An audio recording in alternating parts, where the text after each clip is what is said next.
Which is your first memory related to dance? My first memory? I know. I remember very clearly my first performance in my life, which was in my living room for my mother and like 3 dolls. And it was on a song of Barbara Streisand. I loved Barbara Streisand very much. I put like the LP or the gramophone, and I danced to every song from that LP. And I made improvised performances for my mother and the dolls. My first memory is, I think, that I was on a big wedding party, and that there was a ball, or how do you call this, like the dancing on the wedding party, and I was sitting aside, and my mother came to get me on the dance floor, and I was super embarrassed. I didn't want to go at all. I really wanted her to leave me alone. Okay, great.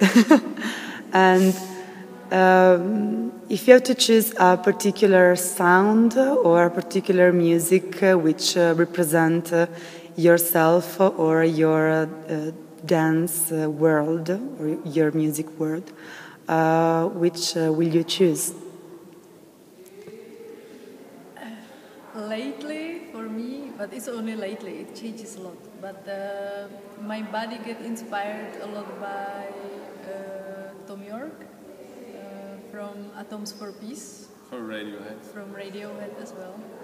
My body gets very excited about that.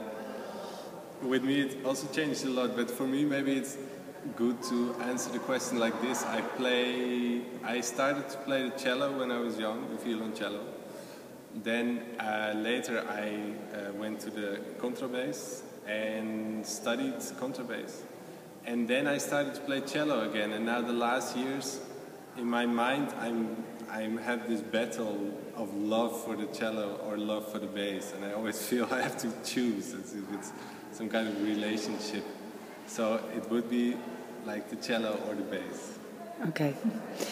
And if you have to think about 3 steps or 3 movements that represent yourself in dance, which do you choose? I have no idea. I know. You know? Yeah. Can you show them? Yeah, you can show us if you want. One of Katerina's dance moves is this. I cannot perform it very well, but it's like the foot like going in a direction she doesn't know.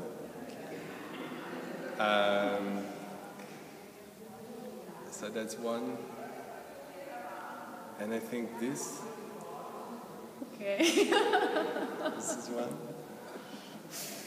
I don't know if I know a third one. Well, it's something like lying on the floor in some kind of very uncomfortable position. Oh, great. So now you can choose someone who can dance with. So if you have the choice to choose someone to dance with, who do you choose?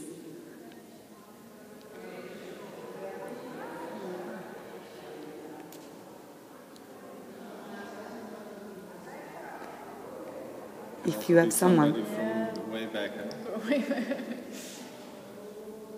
I always wanted to dance with somebody very old. Like very, very, very, very, very old. And for you? I only dare to dance with her. Until now. Maybe it will change. But Okay. So the last one, how was this experience here in Bassano? It was great.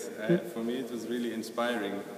We had a meeting with Roberto, who is artistic leader of the center, and I was amazed how you can, in a quite small community, a relatively small city, make such a vibrant arts or cultural life, and the consequence is that it's well, as opposed to in Amsterdam where we live, both their cultural life is very much cultural people have their own little circle, and here it seems to be much more part of the city, and that I find really inspiring, and this place is beautiful. Yeah, it seems to be sort of ingrown in the community, let's say, in the really like a life of the city, as well the people who go to dance with the Dance for Parkinson, that it's really built it up sort of in the structure of the city. This is beautiful. Okay, thank you very much.